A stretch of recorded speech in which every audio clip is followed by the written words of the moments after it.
Enaz, who's the Executive Director of the Human Security Centre, for her take on this. I think it's actually quite significant, especially, in comparison. We heard from John Kerry today at the Munich Security Conference that since August 2014, the US-led coalition has conducted approximately 2,000 airstrikes against ISIS. So, Jordan's 56 airstrikes over the past 3 days are quite significant in comparison.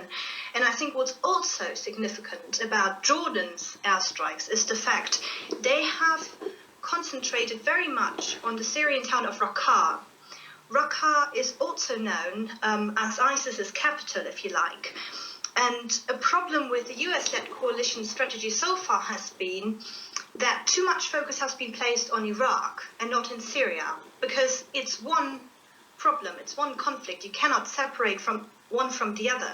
You cannot defeat ISIS in Iraq without also tackling the problems in Syria. So in that sense, I think Jordan has been quite right so far. How much of an increase is this compared to what Jordan was doing before? Well, according to the Jordanians, they have contributed 20% of total airstrikes so far. So they have always been a critical, component of the US-led coalition, if you like. But clearly, it was a drastic escalation over the past 3 days we've seen in the wake of the pilot's gruesome murder. Indeed, that's the killing of the captured pilot Muaz al-Qasasbeh. I wonder whether, in a sense, given the Jordanian response, which the king always said would be swift and decisive, whether the Islamic State their strategy has backfired to some extent. In the killing of Muaz al-Qasasbeh, they brought about a lot of heat upon themselves. I couldn't agree more. You're absolutely right, because, you have to understand the logic behind these gruesome murders. It's not just a question of ideology, although that's obviously hugely important to them. It's also, about strategy, carefully constructed strategy against us in asymmetric warfare, if you like, because that's the best weapon they have against us. And so what they want to do is they want to create a climate of fear. They want to demoralize their enemies. They want to say, hey, look, this is what happens to those, who oppose us.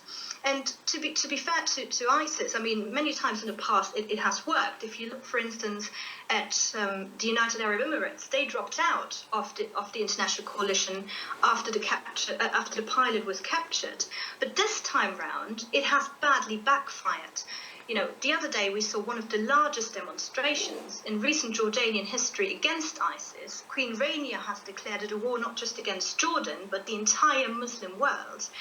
And the significance of that cannot be underestimated, because the more the Sunni Arab states turn against ISIS, the better for us, and the better the chance we can actually defeat them.